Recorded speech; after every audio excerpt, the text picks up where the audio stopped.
Hydrogen hub, జాతీయ రహదారులు, railway ప్రాజెక్టులు, అలాగే అమరావతి కోసం 50,000 కోట్ల పెట్టుబడులు, రాయలసీమ అభివృద్ధికి 13,400 కోట్ల ప్రాజెక్టులు మన రాష్ట్ర అభివృద్ధికి బలమైన పునాది వేస్తున్నాయి. South Coast railway zone at Visakhapatnam ఏర్పాటు ద్వారా ఆంధ్రప్రదేశ్ ప్రజల చిరకాల ఆకాంక్షను సాకారం చేసింది. ఈ కార్యక్రమాలు మరిన్ని పెట్టుబడులు ఆకర్షించడంతో పాటు ప్రత్యక్షంగా పరోక్షంగా 20 లక్షల పైగా ఉపాధి అవకాశాలను సృష్టించి స్టేట్ ఇన్ఫ్రాస్ట్రక్చర్ని మరింత బలోపేతం చేస్తూ ఆర్థికాభివృద్ధికి మరింత బలాన్ని అందిస్తున్నాయి. అలాగే గౌరవ చంద్రబాబు నాయుడు గారి నాయకత్వంలో, ఆయన మార్గదర్శకత్వంలో, వారి నాయకత్వంలో ఆంధ్రప్రదేశ్ దేశంలోనే అగ్రగామి రాష్ట్రంగా అవతరిస్తూ ఉంది. ప్రత్యేకించి ఈ విమానాశ్రయానికి అల్లూరి సీతారామరాజు గారి పేరు పెట్టడం ఆ మహావీరుడికి నివాళి మాత్రమే కాదు, ఆయన ఆశయాలను, ఆయన స్ఫూర్తిని భావితరాలకు అందించే చాలా చాలా గొప్ప నిర్ణయం.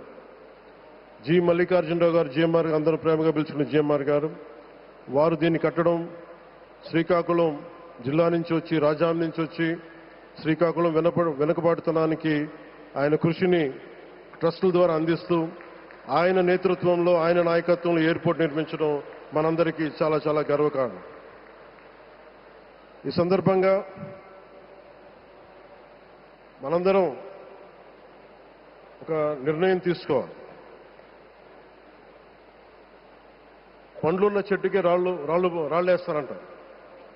కష్టపడే కుటుంబ సభ్యుడు, తండ్రి కావచ్చు, పెద్ద కొడుకు కావచ్చు, అందరూ అతని మీద పడతారు. నువ్వు ఎక్కువ కష్టపడు, ఎక్కువ తిట్లు తింటావు. అలాంటిది మనం ఎలాంటి పరిస్థితుల నుంచి వచ్చాం? భారతదేశం ఒక పరిస్థితిలో బంగారాన్ని కూడా తాకట్టు పెట్టుకునే పరిస్థితి వచ్చింది. అలాంటి పరిస్థితుల నుంచి దశాబ్దం పైనుంచి మూడోసారి ప్రధానమంత్రిగా ఆయన ఈ రోజున మన దేశాన్ని నడిపిస్తూ ఉన్నారు. అలాంటి ప్రధానమంత్రిని చాలామంది ఆయన మీద మాట్లాడుతూ ఉంటే, ఆయన్ని అనకూడని మాట్లాడుతూ ఉంటే నా గుండె కదిలించేసింది. నా కన్నీళ్ళు వచ్చినాయి, బాధ వచ్చింది. దేశం కోసం కష్టపడే వారికి ఇవా చివరికి మనం ఇచ్చేదేం. కొత్త తరానికి ఏం తెలుసు? ఆయన పడ్డ కష్టం. ఒక్క రోజు కూడా సెలవు తీసుకోలేదు మన ప్రధానమంత్రి గారు. ఈరోజు పెట్టుబడులు వస్తున్నాయి మనకి, ఒక్కరోజు కూడా సెలవు తీసుకోలేదు. శత్రు దేశాలు, మన అభివృద్ధికి ఈర్ష్యపడే పశ్చిమ దేశాలు, వీటన్నిటినీ తట్టుకొని ఒకవైపు విదేశాల్లో ఉండే శత్రువులతో పోరాడాలి, దేశాన్ని అభివృద్ధి పదంలో తీసుకెళ్దామంటే అంతర్గత శత్రువులతో పోరాడాలి.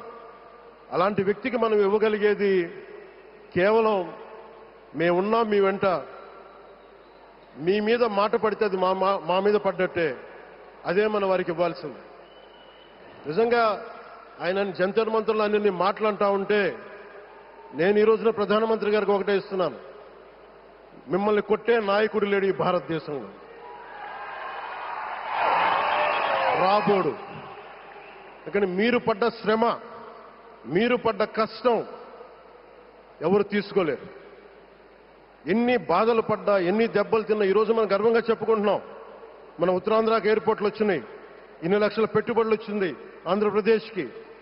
కానీ ఇవన్నీ తట్టుకొని చెయ్యాలి అంటే 144 కోట్ల తాలూకు ప్రజల ఆకాంక్షల్ని ఎంతోమంది వెనక్కి లాగుతున్నా, ఒకళ్ళు ముందుకు తీసుకెళ్లాలంటే ఎంతమంది తిడుతున్నా, విమర్శిస్తున్నా తీసుకెళ్తున్నారంటే